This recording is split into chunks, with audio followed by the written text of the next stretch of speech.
beats are the purest. Roll it.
These beats are the purest.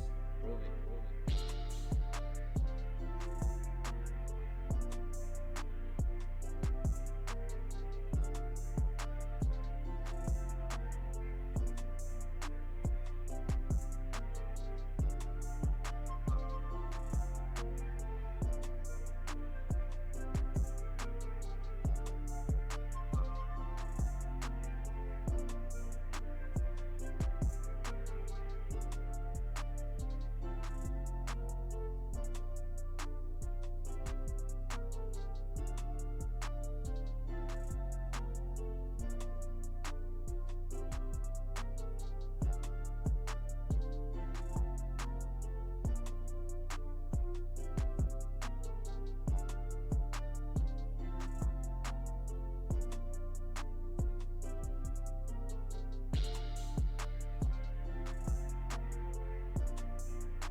Welcome everyone to episode 5 of the Smelly GOON1Es. I'm here today with Booney, Riddle, and Flambo. So how's it going, guys? You guys having a good day? Oh, it's been fantastic, Paninii. Yeah. We're so close to the website. It's so ridiculous. I know. Oh, Before we get couple style sheets away, man. before we get started here, do you have any announcements about the website? No. Just realized I have like a glare in my face. I have like a little. There we go. Swag. But yeah, I guess let's just jump into it. So coming out of the draft, like what are you guys' expectations? Are you guys surprised by anything? Do you think anyone went super cheap? What are your thoughts about it so far? My shilling is done, by the way. The brands are coming off. Our sponsors. No. Keep them on. No, if they want sponsorship, they gotta give me money. I'm keeping the Twitch thing on though. It's too comfy. Yeah. I'd actually have to open up the draft thingy. I mean, I have all sorts of notes, Yep, but go for it. You can go Okay, first, Flem, but we gotta figure out what we want to say. known duo hater here, by the way. Fun fact. I think duos. I mean, I said it before this season, but I duo abused last year because I think they're really strong. I think that's where a lot of the value comes in this league. And so I have written down that I think my two big takes that I think are like important to from this draft. There's more as well that I'm sure we'll dive into more.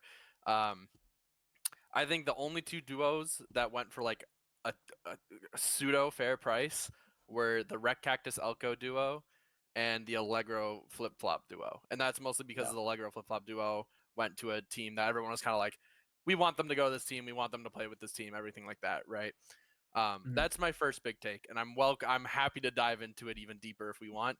My second Didn't Fish big and take, Elizabeth BF go for 125 though each? So 250. yeah, the thing is though, I think that's a pretty good one, but you also have to look at each of those players, and Elizabeth BF is, I believe, plat on the sheet. Am I correct in that? Maybe not on support their main role. So I think the big thing with Elizabeth's BF is last season they played DPS, and I think they were plat DPS, but this season they're playing support, and I want to say they're 3.8 support. They're 3750. They're 3750. Yeah. Fish 3.9.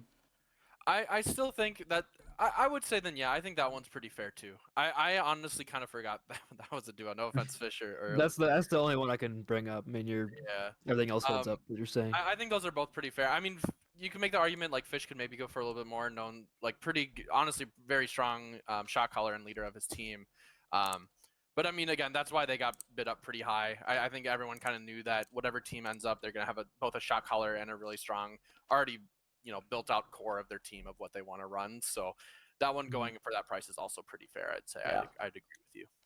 But like the one that stands out to me especially is Flawless and Page for 10K. Yeah. Oof. I think Whalefish and etc. also at 21K is pretty good too. But I mean, yeah, and the thing too is that I'm almost segueing with my other point about the draft is any person who went at 10K or lower is just absolutely insane. It's just you get paid. You get paid to pick up a good player. Like every single person can fit every single one of those players who went for cheaper into their roster in some form and produce value. And on top of that, you got more spend money in the draft. Yeah. And I think no one did utilize that better than Chloe, right? Obviously, put into the position of kind of needing more money later in the draft, right? But being able to pick up a lot of these players, essentially add revenue and pick up some SR syncs at the same time was just crazy value for them. Yeah, like I was thinking about this too, is I was looking at Whalefish and etc. specifically because they're on my team. They're like 37 and 3,900.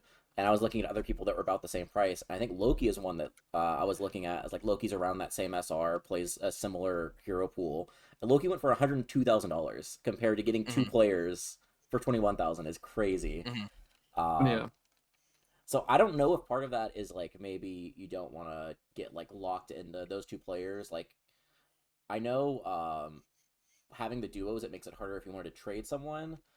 So I was struggling with that. I was like, I can't really trade them, so I kind of have to build my team around them. So it's like you need to have a good duo because you know you're going to keep them on your team all year. You know you're going to build around them. And then especially the fact that Whalefish and etc. specifically are both DPS players, it's like that's your starting DPS line there. So that's my guess of why they specifically went too low. I mean, the other ones might have gone lower for like other reasons, but yeah, like that's the only thing I can think of. And then Skycer and Paradox also, like 200K is like compared to some of the other ones, I'm kind of surprised they went for that much when you have like 10K for Flawless and Page. But yeah, I mean, and I think a lot of people are just super high on Skycer as well. I mean, I was just praising him high heavens after Chinchillas. We didn't do well, but he was like one of the shining bright spots on that team with how much he calms and how flexible he is really on every role. Yep. So I know Alan was a fan of him, believe it or not. So. I am, in fact. I'm a fan of both him and Paradox. So I'm glad that we did. Like I said, I again, as the person who drafted them, obviously, right? But I will say I originally threw out that 200,000 expecting it to go higher, right? So especially again, just bringing up value with this season, especially of SR syncs and everything. Paradox is a very good player for Diamond SR, right? So I'm able to again have these higher SR players on my roster and still have that legal comp going and have a strong legal comp at that. So just another reason of why I think duos are always a little bit undervalued even than I think the first duo ever drafted was Sonic, Ronic, and Poke on the Pinguinos. And I think that went for a total of like 125,000. I know it was a lower budget that season, but I remember like right away we kind of like identified that was going to be what happened, I guess, with the duos. Yeah. Other than that, I think a lot of these we'll talk about later, specifically with the teams, but I think a lot of those duos, especially going low. I'm kind of surprised Booney only went for 4K. Yeah. Other than that, I think everyone in general went about what I expected them to. I thought Neptune was going to go for a little bit more, actually. Neptune and Sidon, I thought were going to go for... Who? Neptune and Cal. I'm looking the guy who signed up as Neptune for his main account. Yeah, I'm looking at he's on the sheet thing right now. I know when he plays like in the games. Well, I noticed this because I think I was casting that game. It was so much easier when you see Cal. You just look up and you're like, oh, it says Cal. So it's a lot easier to do it when it's on the right account. But yeah, let's just get into the game. Speaking of the games, I have 2 quick draft takeaways. I've been a good boy. I've been quiet. Let Booney speak. Yeah. Do not silence him. Okay, go. I might be chill maxing, but I still got opinions.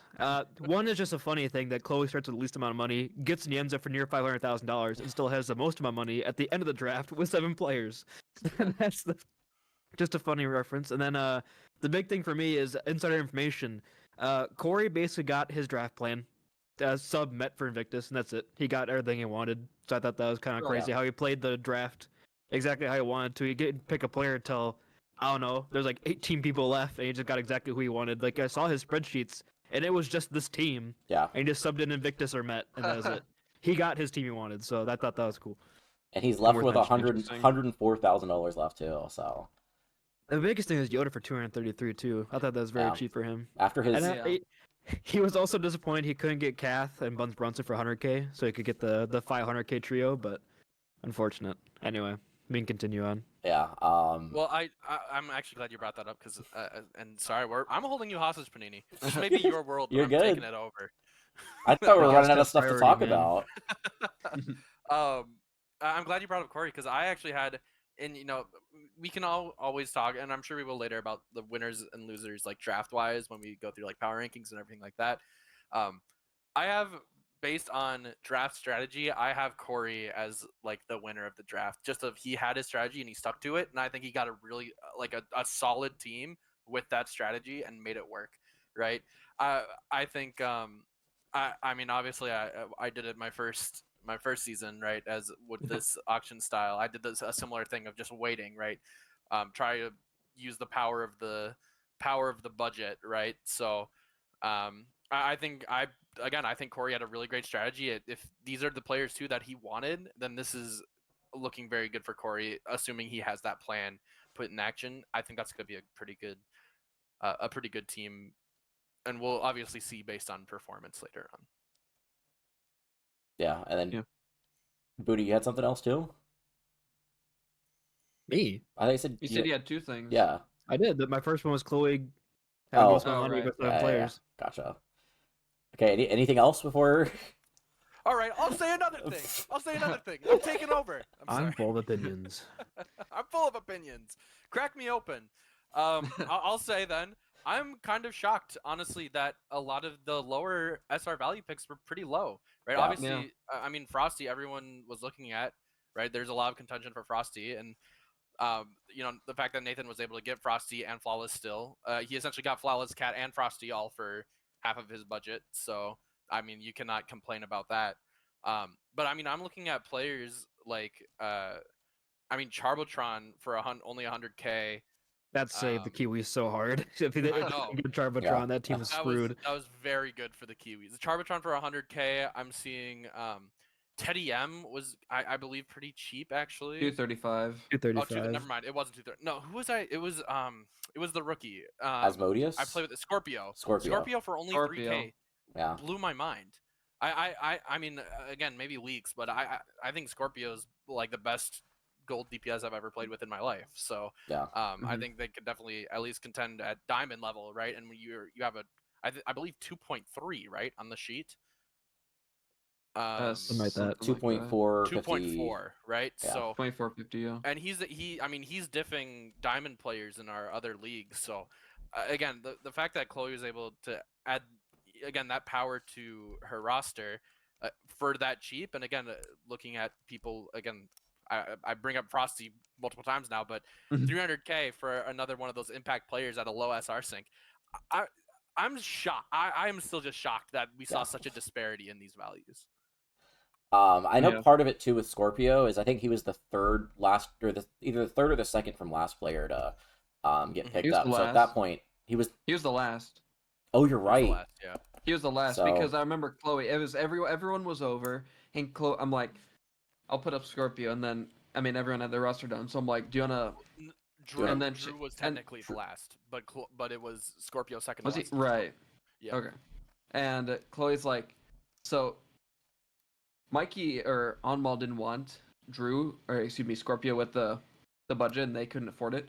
And then Chloe's like, just wanted to keep min betting slowly, very slowly, just tediously. I'm like, you get one min bet, you get full or nothing. So that's why Scorpio's at what 3K. 3K. Yeah, instead of the 1K. Yep. Instead of 140,000. Because Chloe raised herself. So, that would have been so funny, though. Well, then I think we should make Scorpio 140,000. That's my opinion. Yeah, you're not going to do anything with that. You use it or lose it on that budget, so. I know. I told her, I'm like, she's like, can I just keep min betting? I'm like, no. She's like, but what if I keep min betting? No.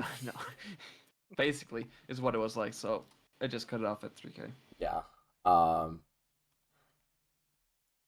That's another, like, there's a couple people too. I remember I was looking at the sheet when I was first doing my scouting. I thought Asmodeus, like 3.3 DPS player. I thought he seems very willing to improve. I think he's gonna pan out pretty well, and he only went for 35,000.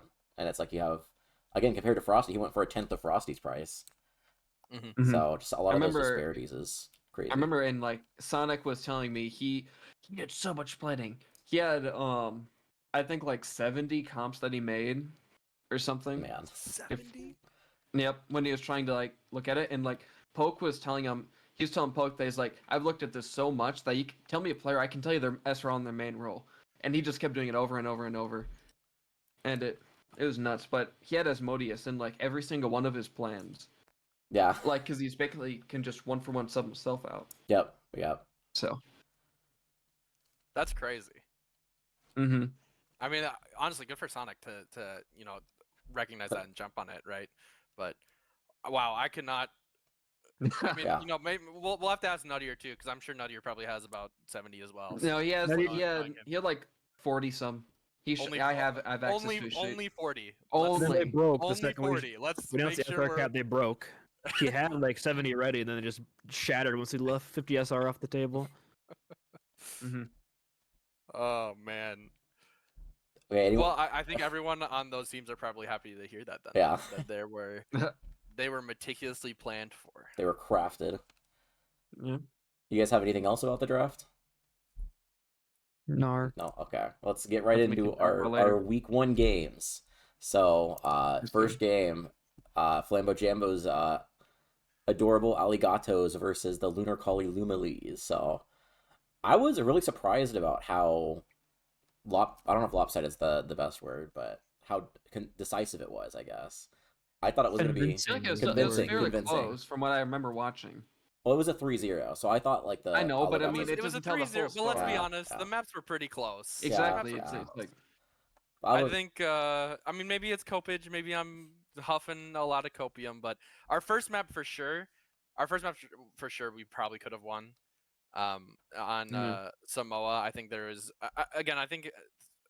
So we can keep talking too, but my opinion was we just had a little bit of poor ult usage, and that's on me. I didn't really go in with a lot of plans, and I kind of wasted a couple important beats and calls and things like that. So, overall, though, I do think I mean, I think the Lumalees are a really, really good team. I think they are. I mean, again, we were just talking about how they got Frosty, Flawless, and Paige for only like 350k. That's 4 of 5 of their players, right? And then they got Nathan is their captain. Fire Carter, a tier 3 Cardi. player who is the GOAT. And then who was the last one again? EJ. You just said EJ and Nathan. EJ, right? A great shot caller. Everyone knows how good of a shot caller EJ is too, right? So you have your team lead in coordination. You have a tier 3 player who can rotate onto any role, right? You have Flawless and Paige. Flawless always super PMA, or Paige, right? Always super PMA. Same with Flawless as well, super PMA. Also very, very good player, right? As excuse me, as Booney was saying on the cast, right, had kind of unfortunate seasons the last few, but I don't think that was in any way necessarily his fault, right? Yeah. I think he was definitely one of the better players on a lot of those rosters, right? So, I'm really and of course Nathan, the 2-time or 3-time now. 3-time. 3-time. 3-time. Yeah. 3-time champion, right? So.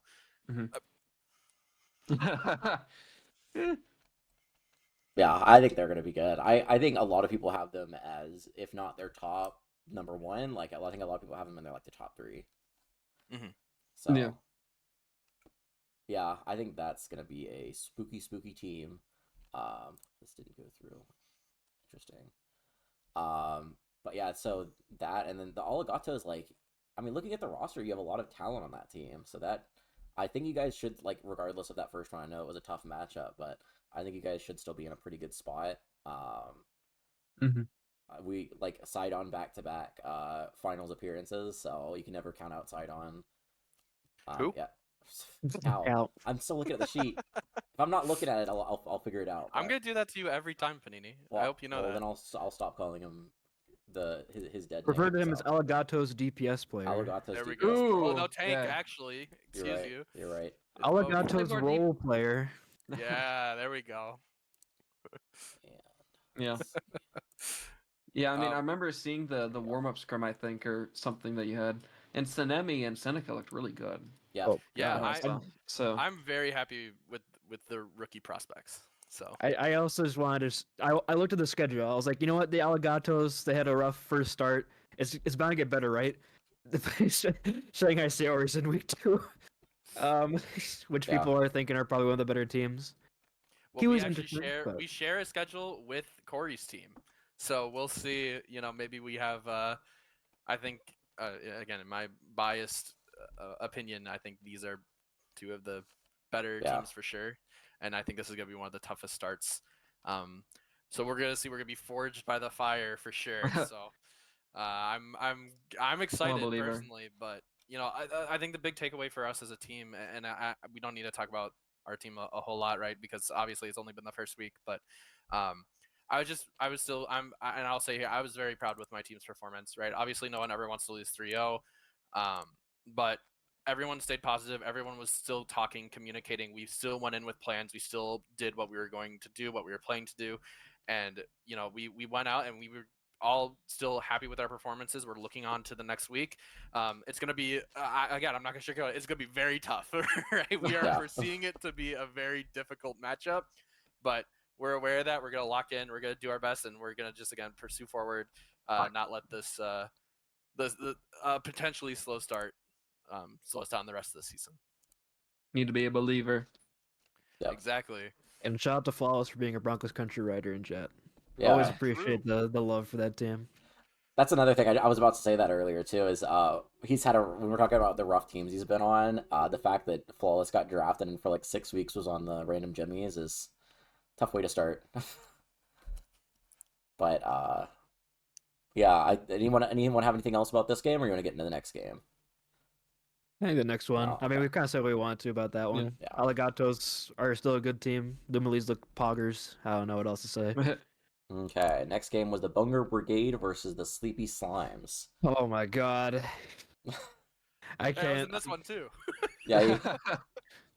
If I have to watch the Goku Venture one more time, I swear I'm gonna punch a hole in my wall, man. As a fellow old head, I can say this. Don't pick that character anymore, Julian. Oh my freaking gosh, man. What was it?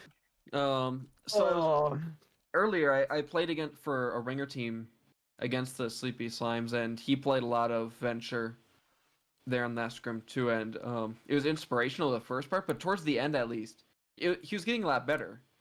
I can tell you that. So I think it can get better if he decides to keep going that venture and if they try to keep going that route instead. But it was a tough matchup with the Bunger Brigade. I know people are thinking that team is pretty good. Yak's looking good on tank. Yeah.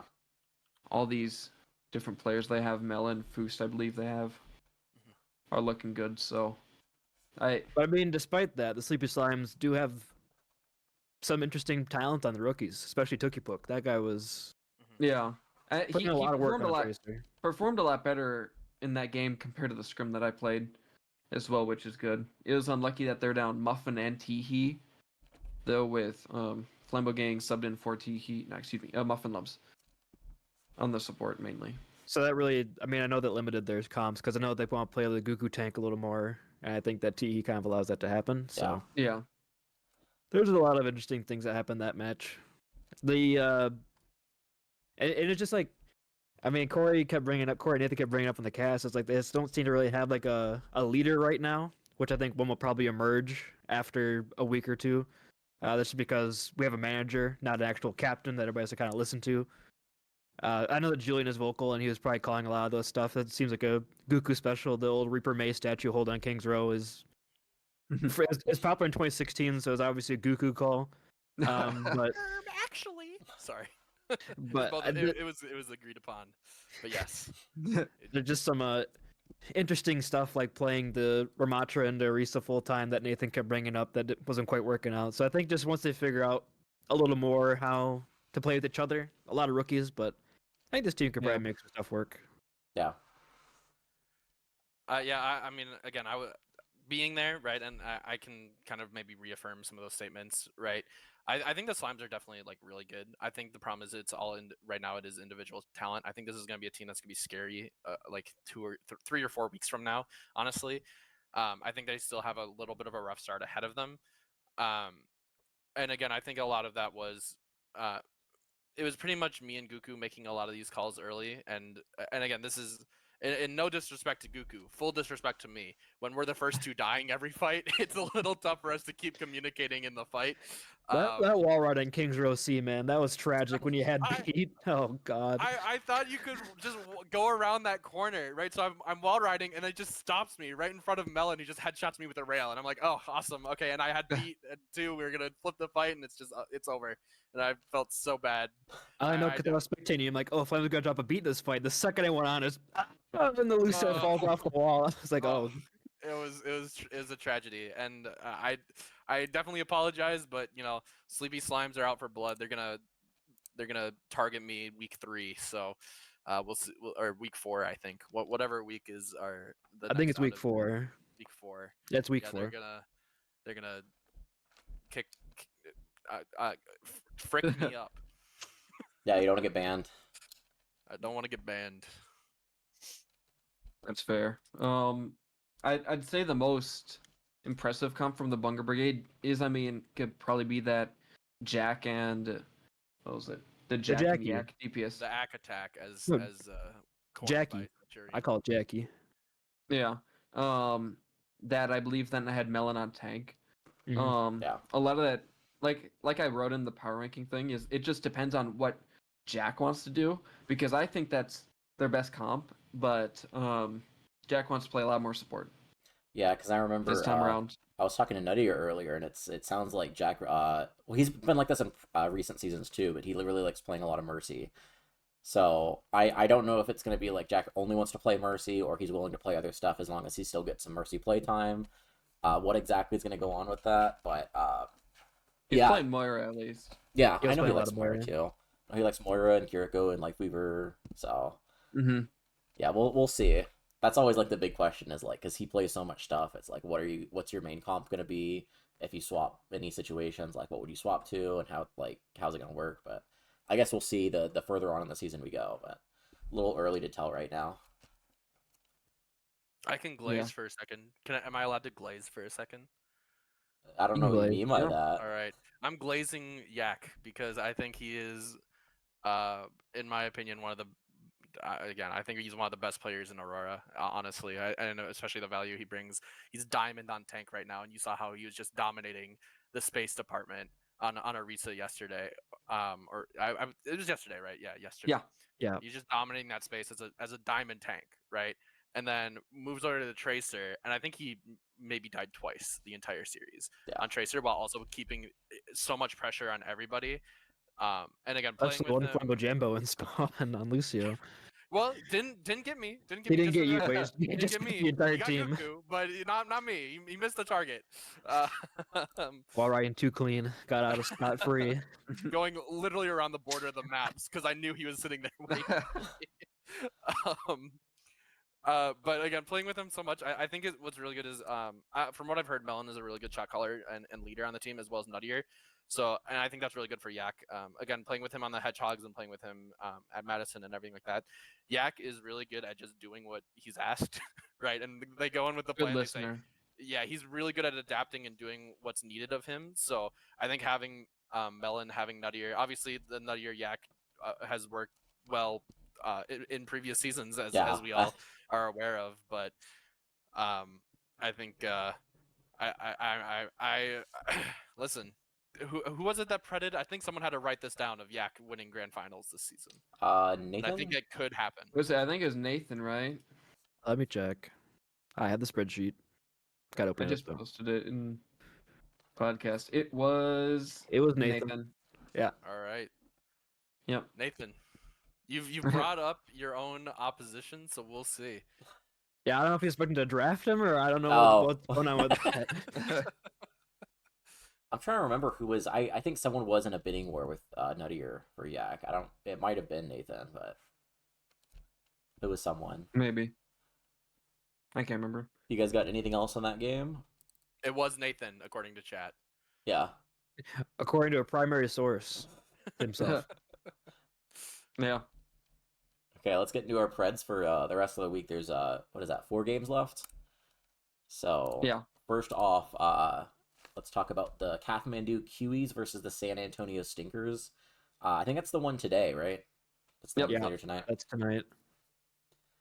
So I think Alan, it was you that was talking about it. Is the Kiwis are very kind of tight in terms of what they can run. Like they're limited by the SR cap. And then I also don't know if there's going to be any ringers for that team, but like there's a lot of questions, but like if everyone shows up, I think they're going to be really good. Yeah, I mean, I said I'm not sure if I said it on the podcast, but I definitely said it in some messages with people. So personally on this, and I don't know if you want us to go in like a row and say our prediction, like map score or anything on this, but I personally have the Stinkers winning 3-2. Ooh. I think it's gonna go to map 5. Is my hot take of the day, but I think Kiwis, their front line, their core is very, very strong, right? Purple Jesus Mikey goes crazy, right? Loki is a rookie, and I think rookies are always a little bit undervalued. I think Loki's gonna come in, he's gonna cause a ruckus, as they may say. In the latest Scrim Bucks, PJ was streaming their Scrim, and Loki was pounding. Yeah. On Doge, so I think it'll be a difference maker. I am very confident that team is going to be a very, very scary front-loaded team. Where I'm worried about, right, is with the SR caps, with availability, right? Because I did a little bit of digging. I want to see what teams are available when, right? And some of the scheduling, I think, is going to be pretty tough for this team. So they may need to get ringers, as well as I think it's going to be tough to get equal play time with all these players on compositions that don't have to then bench either Mikey or Loki. Yeah. Which is unfortunate to a degree, but I still think this team has a lot of promise, right? I obviously was also going in a lot on Mikey. I was betting against Mikey for Mikey, so so it was kind of one of those things of I think this team at their ceiling is going to be a very, very strong team, but I think and I think it's going to be a very interesting matchup. And again, I'll let everyone else do their predictions first. I think it's going to be a very interesting matchup today to see how these two different teams perform. I think Kiwis are gonna win. I'm gonna be the hot take here. I think Kiwis are gonna win. I think it's gonna be 3-1. It's gonna be like a pretty decisive 3-1 too. That's my pick. I think Mikey's gonna show up. Mikey's gonna do Mikey things, and then I think the Stinkers just aren't gonna have an answer for him because they do have a lot of talent on their players. But one thing we noticed, like I think everyone really talked about this coming out of the draft, is the Stinkers are a lot more balanced team. They're flat. Yeah, but they don't have any like big carries like Mikey. So like Mikey or PJ. No, I know yeah. So that's what I think is going to happen. Is I think that Mikey's going to show up, play like a GM1 player, and then the Stinkers just aren't going to have an answer for that. Depends on Met. I think Met could also kind of be a difference deciding in this series. That's I've never seen Met play, so that's part of it too. Is like I'm betting against him because I haven't seen him. Like once I see him, I can post the Shaq quote where versus Loki. It's the Met. That's true. That's true. Or this match. This season, guys. I come back to week 1. Again, both of these players, I think, were really hyped up. Both of them have the potential to really pop off over the season, right? But sorry, I'll let Booney finish his thought. I know I just interrupted. I really got nothing. I have the I have Kiwis winning 3-2. It'll be very close. Yeah. It's just kind of there's really like Paninii, so there's no real answer for Mikey. I mean, I know Don Wagler is a fantastic, May kind of player, but then if Mikey just blinks around the wall and kills people, it's kind of tough. But maybe Stinky Met can shut him down. If Stinky Met can at least be comparable to Mikey, I think the Kiwis are in trouble because I think the Stinkers have that pre-built synergy with their. I know that Don Wagler and Fish and Elizabeth BF have kind of been in other leagues and playing a lot of teams together, so could be a huge advantage, as well as Razzmatazz and Milo being supports on another team in Tranquility. So a lot of synergy coming into this team. It's just can the skill of the Kiwis kind of outduel them? Yeah. It's going to be very close. 3-2. Last fight territory kind of match. It's the classic story of the SR peaks and valleys with super high, like, Mikey, PJ, and I think whoever else. And then you got like Charbotron lower here. If you think about it, it's just like the Chinchillas core. It's without me and Skyser. But I would say that over this time, with Nightmare Unit... But with how much Nightmare Unit has been playing and how we played in OWCS, we are able to place above some other teams that we are looking to beat. Like, I think Reckless Nova, or at least we're like really close with like Hive Mind and stuff like that. Where PJ and Mikey, they're getting a lot better since the Chinchillas days, I'd say.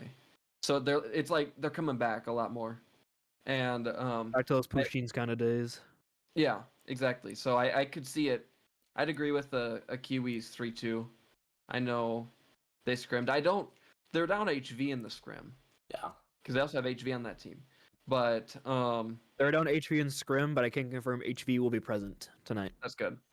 So what I've also heard too is wasn't their scrim? Did they run an illegal roster? I was about to say was that they're running stuff that they can't run in the game. I feel like a lot of the time it's more just getting used to playing with certain players, like PJ and Mikey playing with Charbotron again after a long break, and then playing with who's the rookie they have? You're saying Loki playing with Loki for the first time, playing with Drew for the first time. They're just sort of getting used to each other. So it's unlucky that HV couldn't be there, but. They were cooking. They had Mikey on Moira on the Shank Tower. It's like Mikey didn't sign up for support. He didn't sign up for support though. Oh well, never mind then. So they're cooking something that is against FDA, but I don't know. I mean, I think it's mainly just getting used to playing with each other. It'll be interesting. I think I can agree with Kiwis 3-2 at least. Okay, next one, going down the list is, this isn't in terms of order, this is in terms of how it's on the schedule. Guangdong Magic Tigers versus Australian Aardvarks. I feel like I'm going to pick Aardvarks 3-0. I feel like that DPS line, you can't do anything to that DPS line.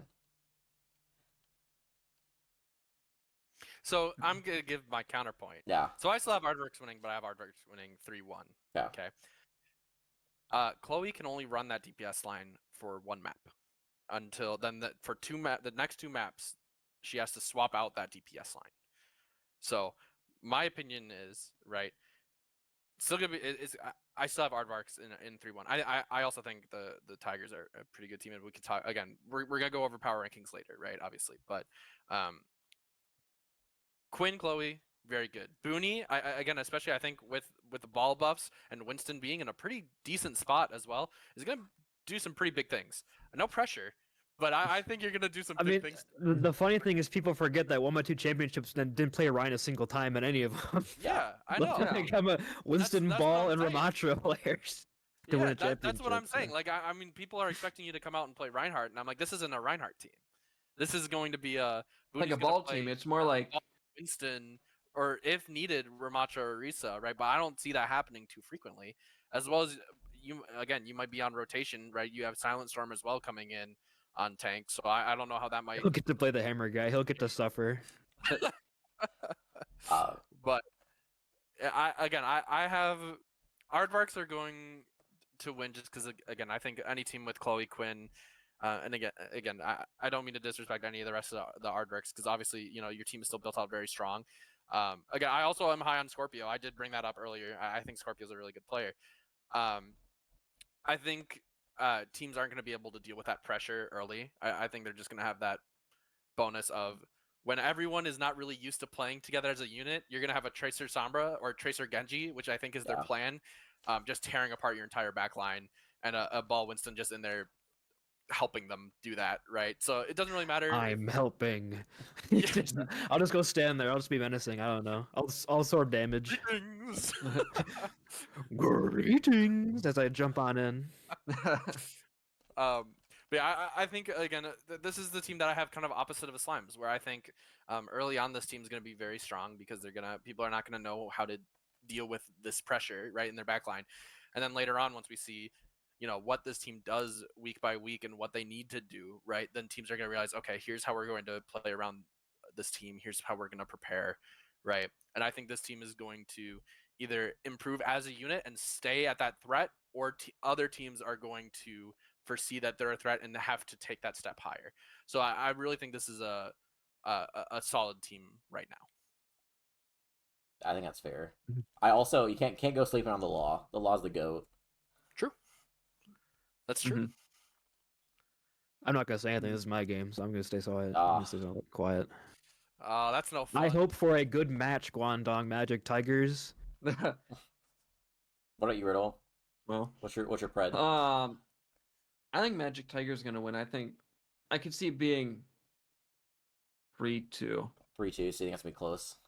Yeah. I think this is gonna give us a lot of information about both teams. I mean, I've seen Magic Tigers. They've been scrimming. They scrimmed at least twice already. Yeah. I know that. I think you scrimmed once, right, Booney? Aardvarks did? They did. I wasn't there. Oh. Unlucky. But yeah, we did scrim once. Yeah.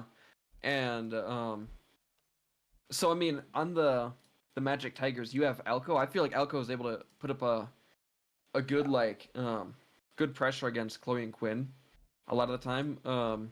And he already has this pre-built synergy sort of with Sonic Ronic, because it looks like Sonic, at least from what I've seen, is going to be playing a lot more of the support there on the Magic Tigers with Harchar too, who's come back. He's getting back into the groove after being out for so long, and he didn't play comp. He just doesn't play comp.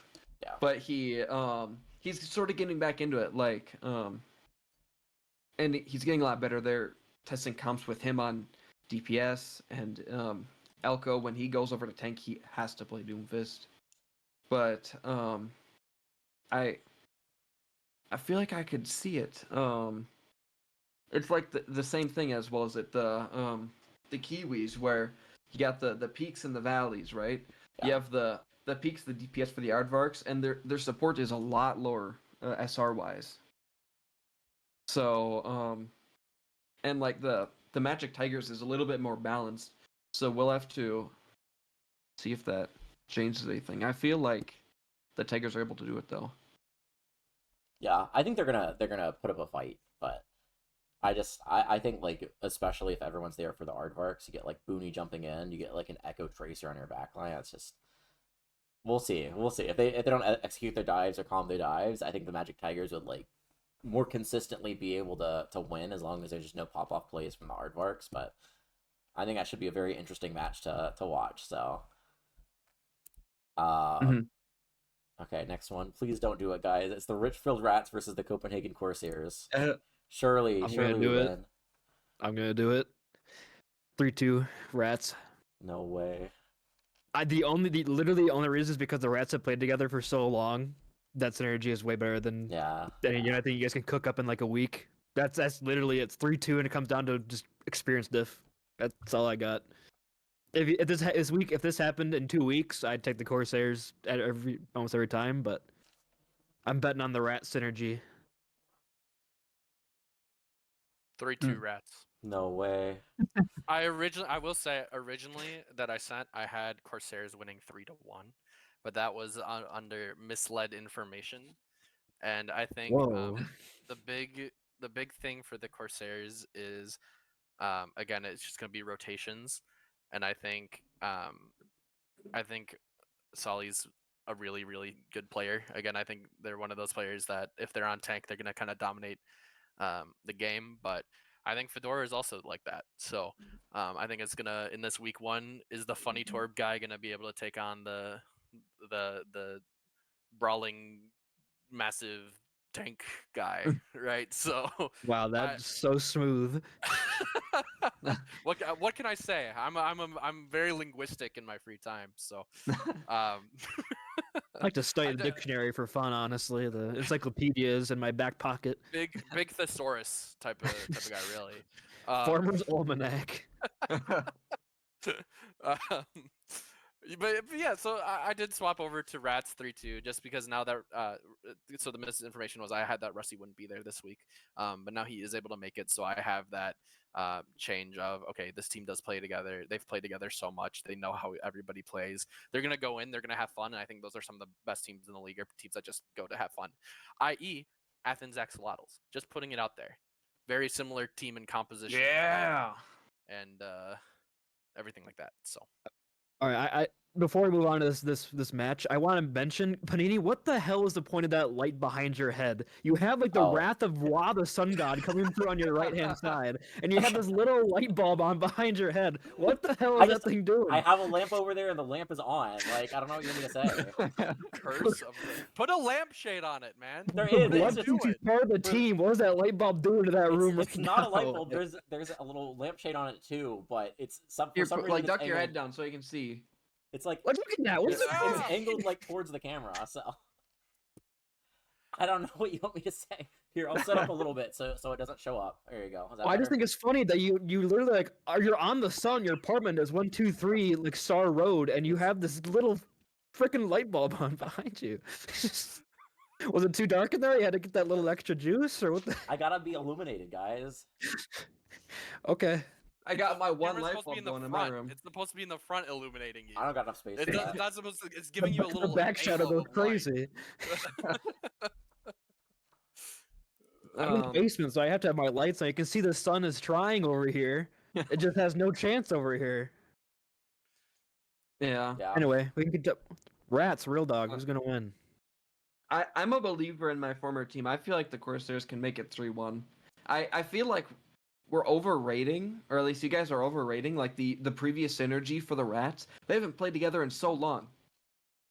I feel like they've just played in like some quick play sexy. Yeah, Flip Flop Allegro. They're both on NIU. They played with each other, but they're on different roles now. You doubt the crack shack. It's over for you. I think so, but they scrimmed last night, and I mean they were making it close to Magic Tigers. They're like super close with Magic Tigers, but they lost every single time. But from what I heard, but from what I heard is that the mental wasn't there for anyone, really. It was just boom and tilt, and it was not good. That sounds like the Rats. I feel like you weren't around for season 2. You weren't around. He's calling them as he sees them. I was on the Swans, man. Nope. You were just a little tank guy. You weren't around. I was the tank and Lucio guy. Yep, and you weren't around. That's fair. But fair to see that. I feel like, so I know that Fedora or Connor, he's like really, really trying, because I mean we scrimmed with him subbing for Randy and Nightmare Unit just a couple days ago, and we had him playing Sojourn, and he was able to do well there.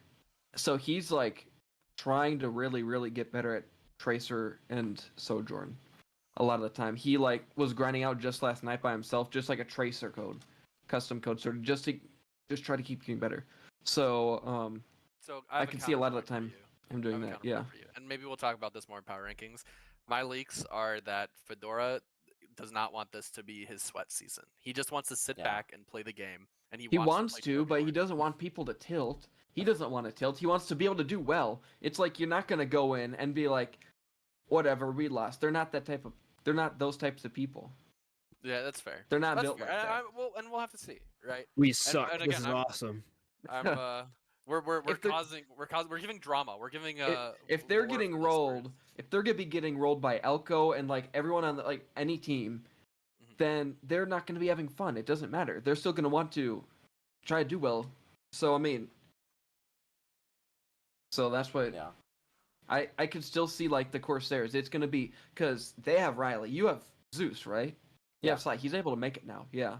So a lot of the time it's like Sully has to be able to calm a lot and try to lead that team in that direction that he wants, because he's one of if not the smartest players that I know as well. I mean, I work with him, so we always talk about stuff, and I feel like he's able to calm enough. I know he's planning to try to just hard carry this season. He's planning to just try to hard carry this whole time. Yeah. But I think against the Rats, if you get them on like the wrong foot, if they start tilting, it's over. If like Connor or them, because I know it can be like a positive feedback loop where it just keeps getting worse and worse and worse. But I think it's possible, and I think you're gonna be able to do it with 3-1. I have two questions. I know you guys were talking a lot about the synergy. One, when these guys played together last, did they have Allegro on support and Flip Flop on DPS? Because I know that they didn't have Allegro before. So or Tedium. They had Shadow Blue Jay, Kokiri, and Hefe. And Hefe. They had the boss.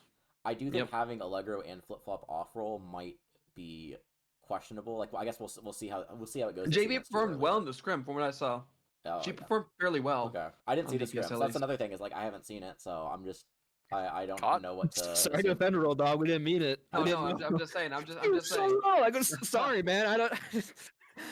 And then the other thing is, I know you guys talked about the synergy for this team. Isn't the last Aurora team any of these guys played together? I guess other than Tedium and Fedora, but last time they played together was longer ago than when Whalefish and etc. played together on the Buenos Aires Beebles too, and when me and Mighty Dwarf played together on the Hogs. So... Okay, so maybe I can poke a stick a little bit. How well did Buenos Aires Beebles 2 do? They're so awesome. Better than Buenos Aires Beebles 1. That's true. That's true. That is true. All I'm saying is, if we want to throw stones in glass houses here, right? If we compared the Rats and the Buenos Aires Beebles 2, right? If that's our comparison for now going into this match, who do we think would win in that? I don't know. Rats all the way, baby. I think War Shack. War has grown a lot since Crack then, Shack so... is Cathect, I guess, yeah. And then let's see, there's one more. Oh yeah, Shanghai Saoris versus Fisherman 2. I won't say anything for this one. I think this could go either way, guys. I should do that just so no one gets confused by this. Shanghai 3-1. I'm sorry. I'm sorry. I think Saoris are just going to sweep. It's gonna be. I think it'll be interesting to see how both these teams play. Obviously, there's not a whole lot we can speculate about both of them, especially with so many. 2 rookies on the Saoris, right? And 0 rookies on the Fishermen. So, it's really a kind of a who knows situation. But knowing Corey, I know Corey always has a plan whenever he goes into one of these matches. But I think Saoris just have so much star power, and they're able to run such disgusting comps because of War's criminally low SR. So I'm and I know they're coming out swinging. So I would be very scared, honestly, if I were the Fisherman. But well, you're going to be the Fisherman next week. I have 3-1. I mean, it'll come down to the one is just the Invictus comes back map. You know, he just won the NACU with MSU Mavericks. I know he's been grinding a lot, so he's kind of back to his OG form that he used to be back in Go for Watch League. So, and the Yoda is a very comparable tank. I think he'll probably do a little better than Pneumonia just because Logan's off rolling. But I think that team will be very close. It'll be a very close 3-1. I don't think it's gonna be like you get 105 meters to 0 on push. It'll be pretty back and forth. But I think the series will clutch out with that star power at the end. Except for one map where Invictus is the star. As much as I want to go, like, Fishermen are going to take map 1, and then, Logan's going to tilt, and then the Saoris are just going to fall apart. I think would be funny. I think it's a lot more likely that the opposite happens. my worry with the Fishermen is, especially this being the map 1 game, is I don't want them to show up and then like lose map 1 and then the entire match is just going to be sent trying to keep everyone from booming or tilting. So that's like my big worry about the Fishermen, I guess in general, but we'll see how it goes. I think they're going to be a very momentum-based team. I think if they're winning a lot, they'll get like a good mental, they'll start playing really well, but I think if they start behind, it could be really rough for them. But overall, I think just the matchup in general, I think Neptune's going to be the big X factor. He's another rookie we haven't seen, but like I think he's probably the most hyped rookie in the league. I don't think anyone else would be higher than him, but gaming grandma. Not a rookie though. Yeah. Well, back in the day, I'm just saying, if we're going all time, Yeah. I mean, so our first scrim is tonight at 8.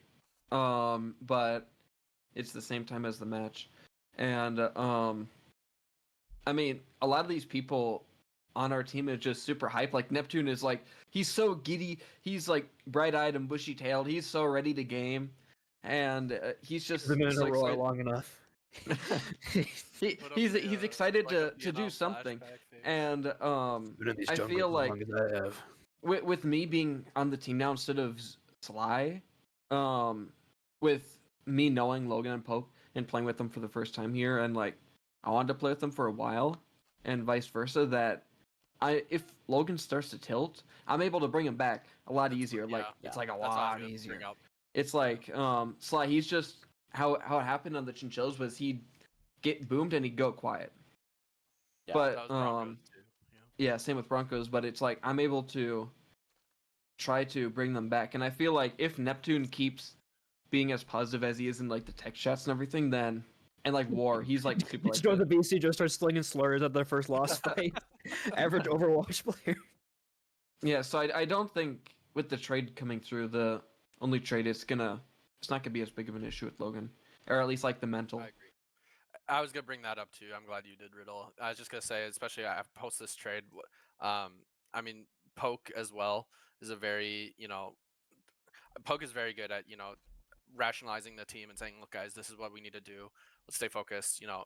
I believe Poke has had, and I'm just making up the statistic as we speak. So by the way, this is pure misinformation if it's not true. I'm pretty sure Poke has been involved with some of the most reverse sweeps in Aurora history. Like I think he's been so often we've heard stories of end of game interviews where people are like, yep, and it'll be Poke or someone on their team and say, yeah, no, Poke helped us stay confident, stay focused. We went in, we knew what we were gonna do, and then we executed on that. So again, there's no way for me to prove that statistic, but I'm gonna believe it anyway because I think that's an awesome statistic. I think it's FlamboJambo. If you're saying involved, then I know I was looking at it recently. I think maybe if I got reverse swept, I would believe you. How many times you faced Poke, Flambo? Well, it was the Hogs against the Cappy Blappies. That was one of them. But I know that you've gotten 2 reverse sweeps in 2 straight seasons. I was looking at it recently. I know the Dongers versus the Foxes, and then the what was the other one? Your Hedgehogs. I can't remember who they were playing, but I know you also got one on the Monkeys, Hedgehogs. maybe? That sounds right. Something like that. So that's interesting to look into. I'm sure someone could run the numbers or like look it up, but yeah. I think speaking of the trade in general, I think that's one of those trades where I think it did help out my team a lot, and it did help out the shit Saoris a lot, but I think overall it helped out the Saoris more than it helped out us. I would agree. Because I think for us it's like really good because we get to run like higher SR lineups. We aren't as constricted by the SR. But for them, not only do they get a higher SR player, but they get a shot caller and they get someone who's really good with availability. So nah, I think that Riddle guy stinks. Yeah. I hate RiddleDog. I remember I was doing the way that I prepped for the draft. So this little bit of a tangent here, but when I prepped for the draft, I like had some sort of program that was like evaluates their availability, evaluates their competitiveness, evaluates how many times they want to scrim. And I remember Riddle was up there. I think he had every single one. It's like he wants to scrim twice a week. He's available every single time slot that was on there. And then he's 10 out of 10 competitive. So I remember seeing that, and it was like he got all the buffs for the stuff that I considered good on my sheet. So I think that is it for the games. Anyone have anything else they want to mention for week 1? My competitiveness is 8 gazillion. If I lose a single map, I'm jumping off the nearest bridge. Make it not even a trade request, just a formal. I'm literally committing seppuku on camera from front of my team. They're going to have to watch. Okay, so if we're done with that, I believe it's now it's time. All right, moving on. We are moving on to the next topic. Write that down. No, we're going to power rankings next, actually. I don't know exactly how we're gonna do this, but so I remember we did this last season, and I don't remember who it was that said this. It might have been Nuttier, but someone said that since no games have been played, we can't put anyone in the S tier, and we can't put anyone in the D tier. But the Lumalees have played. Do you guys want to put Lumalees in the S tier, or do you think that's too because cold? I don't think they're I don't. Every team hasn't played, so I don't think it's fair. As someone who got 3-0 by them, they're not very good. I think they should be. No. Let me. Okay. I'll start this conversation. I have them number 2. I have them number 2 overall. I also have Yeah, them but number 2. they in the S tier, being number 2 overall. Yes, they're in the S tier. I was probably gonna. That was the question. You said no. What do you... Well, because then I wouldn't be able to put the other person in S. So then they'd be 1 overall. So are you? So that's another thing. Is, apply the rules to all teams. Even though 4 teams have played, they can't go in S or D tier. They've only played 1 game. are we allowing the S tier? We can always just No. S tier. Okay. Because some teams that haven't played aren't allowed in the S tier, so we're not. We put No special privileges for being little available gamers. Lumalees go in A tier. Or unavailable. We don't know. Lumalees in A tier. I'm assuming we all have the other top 2 team is the Saoris. Yeah, Speak I for have yourself, man. Rats too. No, that's cap. Okay, so is it okay, Paninii? Yeah. Is there somewhere that we can see you editing this? Here, I'll share my screen. I don't know if that's Just so going that to we can. I'm just watching the stream, so the 5-second delay is really. If you had the stream open, you could watch it. There you go. I do the stream I open. just have the chat open. I'm not that. You guys can see it, right? Yeah. Yeah. Okay. Do you guys want to keep going from the top, or you want to jump back down to the bottom and do like the bottom teams? I have one more in the top. One more in the top. Bunger. Let's see if I can guess it. Bunger. Probably Bungers. Bunger. Bunger. Also in A tier, or would you put them in B tier? I have them in A. A, awesome. Okay. I think when it pans out, I think these top 2 teams are going to move up into S, and then I think the Bungers are going to stay in A. They're going to be That like is high exactly how I have it on my sheet too. Yeah, and in this current state, I have the Bungers in A.5 tier. You know, they're just they're too good for B, but I don't know if they can contribute with A right now. But do you have any other teams you want to put towards the top, or are you going to jump down to the bottom? I mean, we can keep going in order if we want. Otherwise, we can go to bottom. I think the toughest one is the bottom for sure.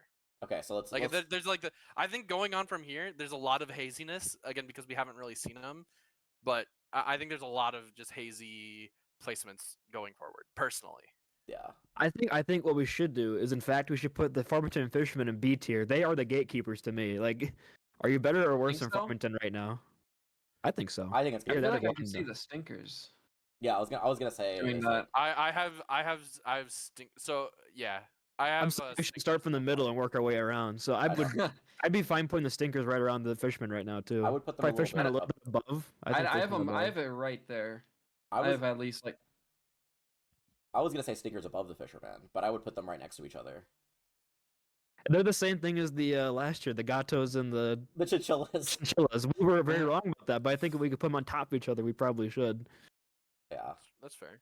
Here, we put Stinkers ahead of them for the. I was gonna say I'll do it like this because they're gonna be tied. The Farmington Fisherman is gonna get the alphabetical order buff.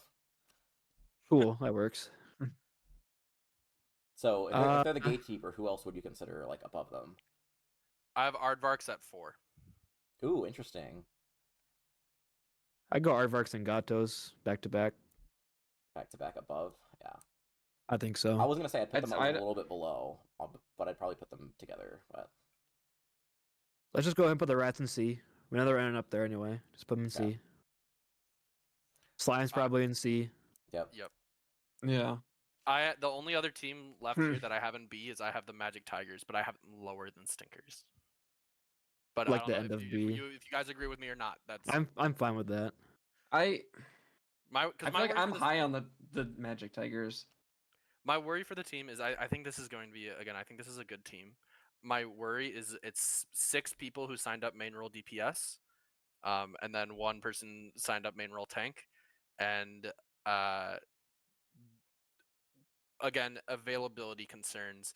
Since I think it's Asmodeus is not available any day but like Sunday, and then Wrecked Cactus and Elko are not available on Sundays. Yeah, at least according to the sheet. I would have them hovering too. I'd probably put them low. I mean, you say that like Harchar DPS main role that's what he normally plays. Well, yeah, I mean I know, but right.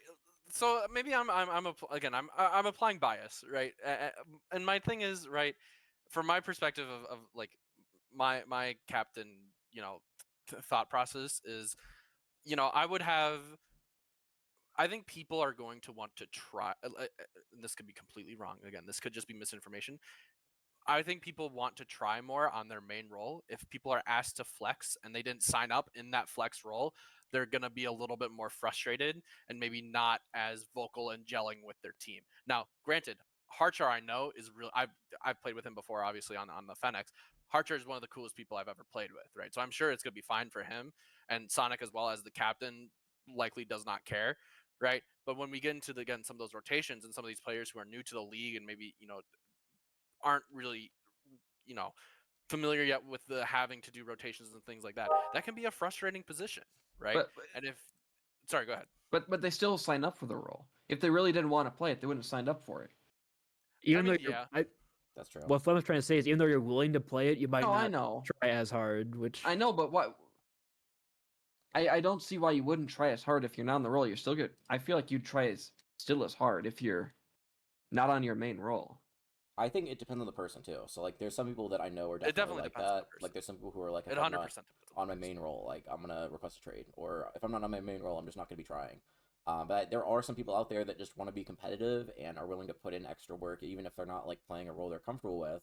I know there are people that are willing to put in like a lot of time and effort to improve. A good example is, I know Derek is trying to make tank work this season. I've heard he's been doing a lot of comp grinding and hates himself because of it. Yep, that's true. So I think that's the thing, is that it's going to be a lot of players, and it's going to come down with the Tigers if they have these players that are willing to like grind and like get better at the game at those roles. I think they could be really good.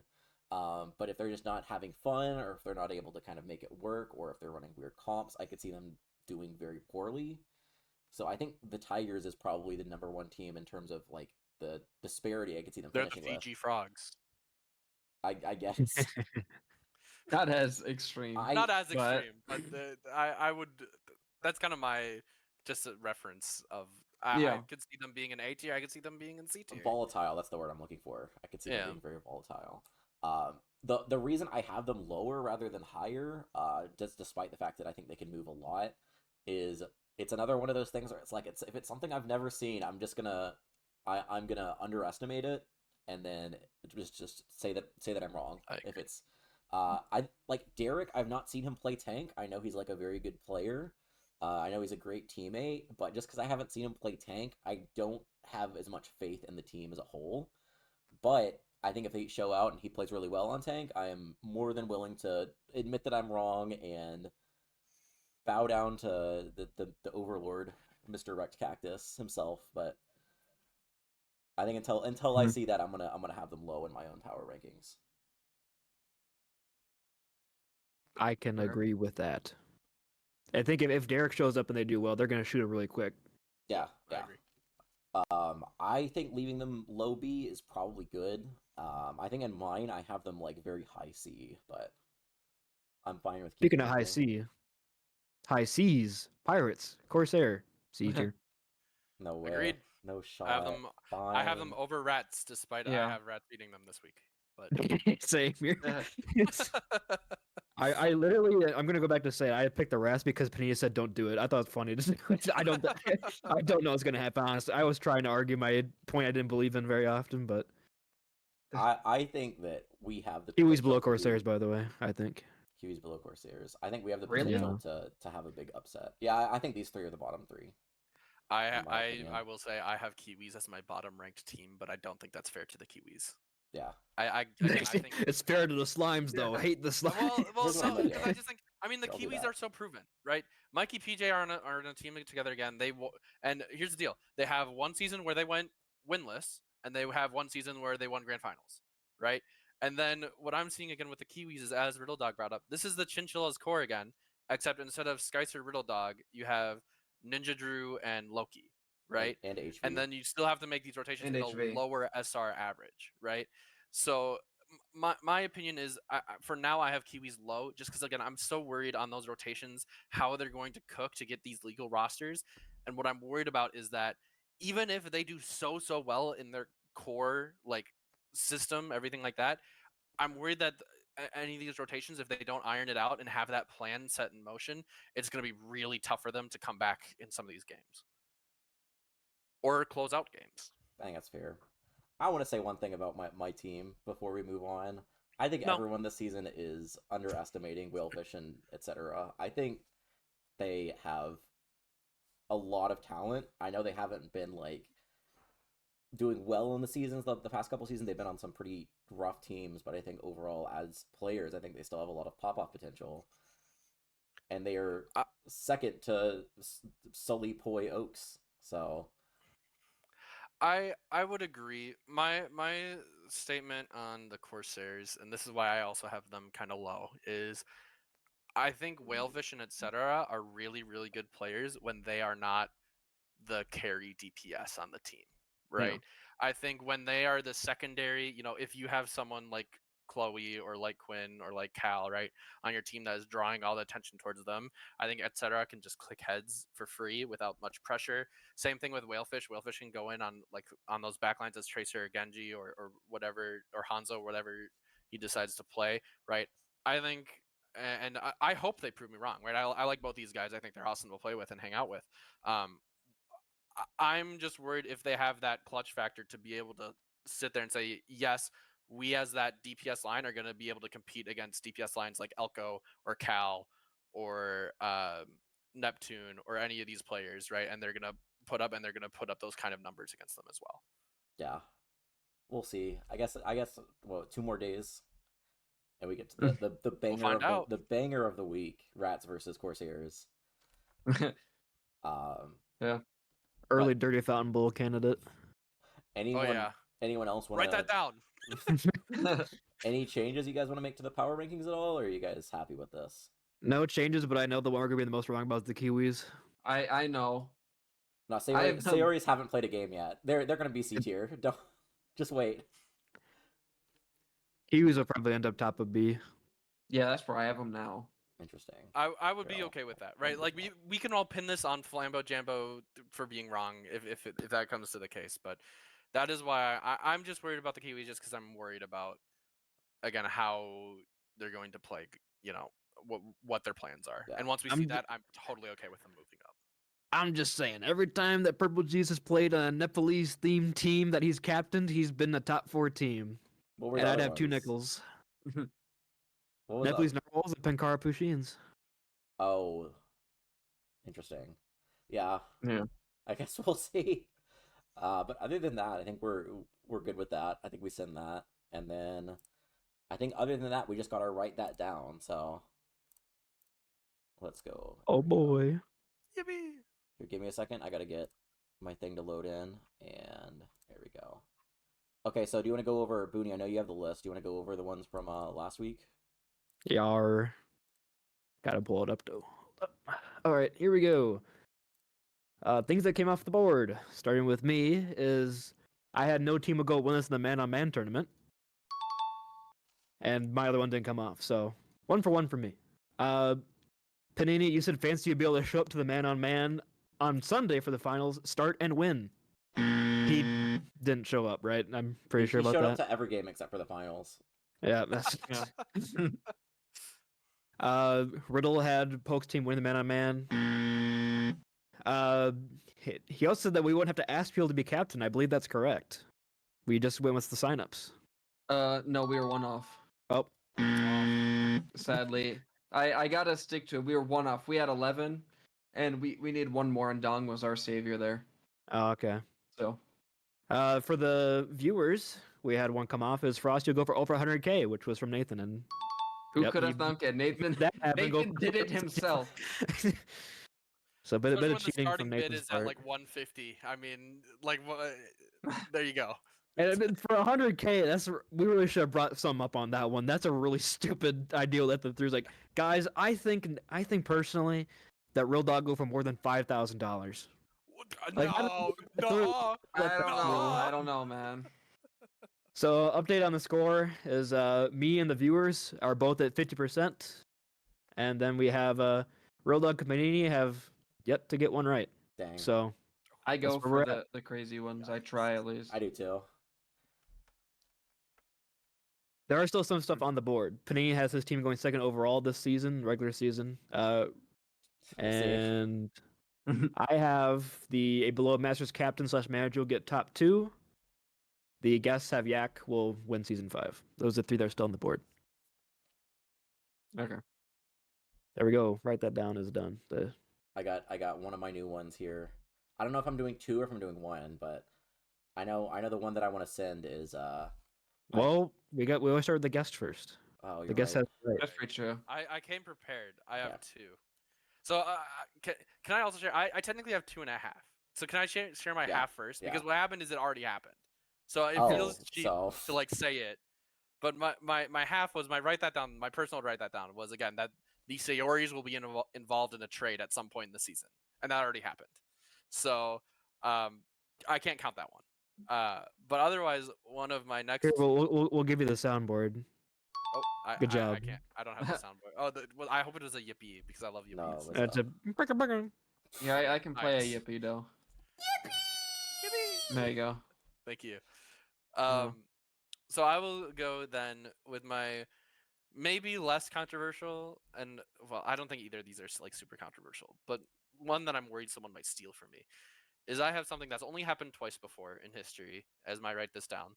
And this was in season 4 of Gopher Watch League and season 3 of Aurora. I have that a rookie will win MVP this season. That is my first of the write that down. Do you have any guesses on who it's gonna be? Off the record. It's gonna be Scorpio, guys. Off the record, I have it either being Melon or Neptune, or Fire Carter. Those are my 3 like big guys I'm looking at. Mm-hmm. I think it's gonna be. Let me see. I can't even. It's gonna be Hakushu. That's another rookie. Could be. Oh, Hakushu. Could be. Interesting. And so we usually go in order of most wrong, and both of you have got 0, so I had to rock paper scissors for it. I don't know. So are we doing 2 or are we doing 1? We're doing 2. 2. We always do 2. I got one of mine. I also have one. Okay, you go first. Yeah. You go first because I don't think you're gonna say mine. Okay. I think that this season, one player is gonna drop or be dropped, and someone not currently signed up will have to come in to replace them. So a player will write that down. A player will drop, and a player is going to drop or be dropped. When's the last time that happened? Making this come true last week of the season. Guys, I'm done. FlamboJambo, was that the last one? No, FlamboJambo didn't do that. He dropped, but no one came in to replace him. That's for the monkeys, I believe. So I think. In terms of people getting replaced, that must have been the Cancun Coconuts was the last one, right? From what I can remember. Hyde. Yeah. I don't think Gordo got replaced. No, I didn't. But Hyde did. With Zucchini. Yeah. Yep. Dang. Okay, I'll go next. I know this. I mentioned this before, but I think this is one of the coldest hot takes ever. Is I think I am not going to get a single person to show up to any of my pirate-themed movie nights throughout the season. Panini's got to get one. He has to get one. Write that down right. So, sorry. And this is to all your viewers. If you want me to get another one wrong, then just show up to a pirate-themed movie night, and then I'll lose my write that down. If this is actually the fucking scam of the century.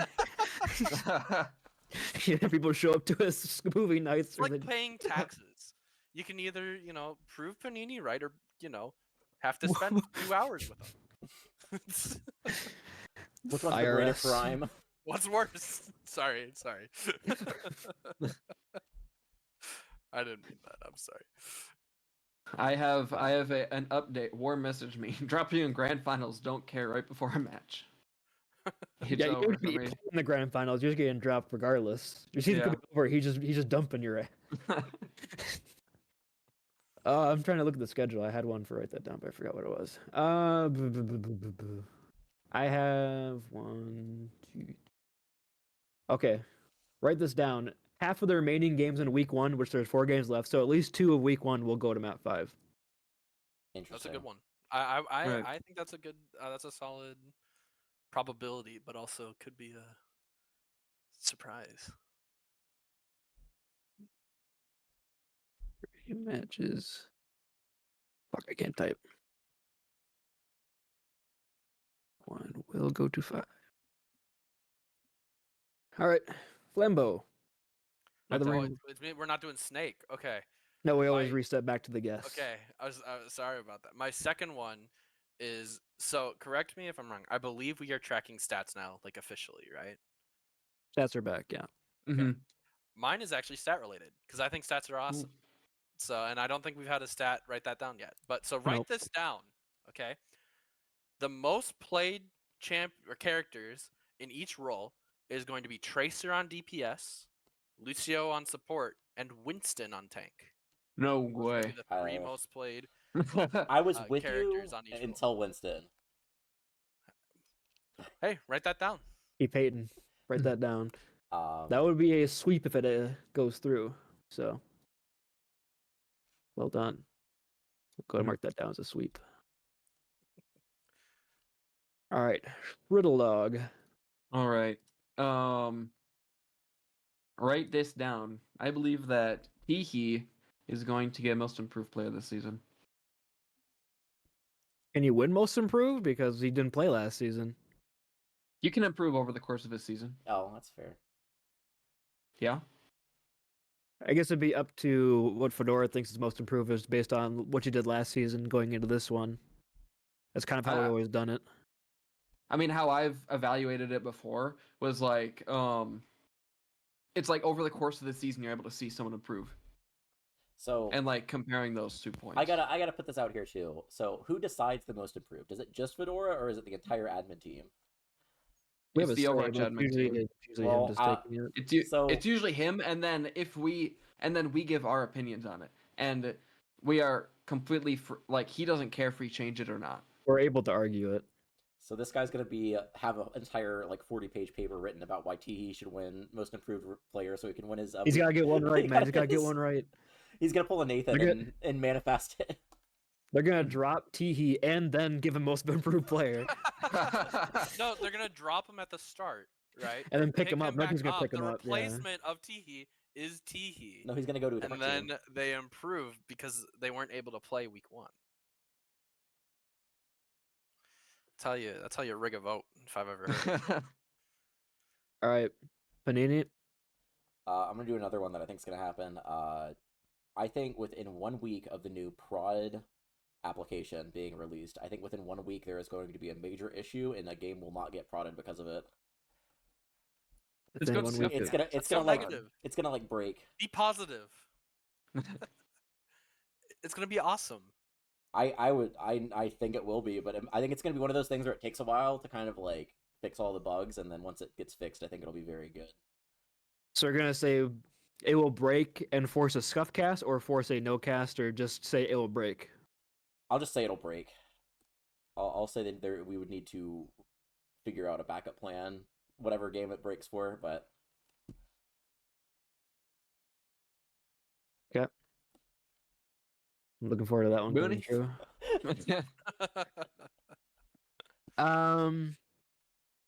Let's see. Write this down. Corey's team will not be mid this year. No way. Being above or below, but every time he's been a captain, they're just completely mid. Oh. He's like 4 for 4, 5 for 5, like every single time he captains. So I will say they'll at least have 2 more wins or 2 more losses than the other one. Okay. He told me something about like there was a cycle. There's some Corey cycle. Yes, he's currently in the I'm captain of mid-team cycle. So what's the rest of the cycle?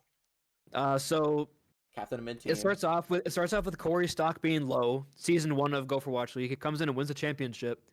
Then he captains a mid-team. He doesn't captain the next season. He goes very low because his team does bad, and then he goes back up into the good team again. That's the cycle. So Corey, bad team stocks are low. captain wins championship, captain's mid team, goes to bad team, and then comes back at the start. So it was the Washington Overwatch team was mid, and then he went to the New Guinea Guinea Pigs, who were very bad. No offense. Yep. And then he went to. No, they were bad. And then he won a ring on the Zeniths, and then that was the captain again. And then the same thing happened for Go for Watch League. He won in season 1, captain the Farmington Fishermen, who are mid in Go for Watch, was on the Honey Bunch of Ox in season 3. Took a bit. 4 was also a bad team, then 5 he won the Can of Cantaloupes again. So those only happened twice. The cycle took a little longer that time, but it's happened twice. But that's like that's 4 years. That's 8 seasons total. Like that's the entire. It's happened twice, but it's literally the cycle. Panini was the Earth has only gone around like 1 time in a day, guys. Like, let's be real here.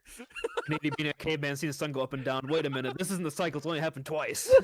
This is not gonna happen it's again. It's a coincidence, guys.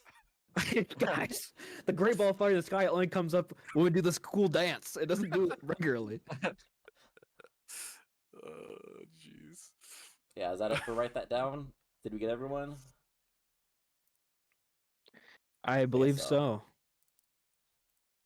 Okay, so any other closing thoughts here, or? Thanks for having me. Yeah, thank you for being here.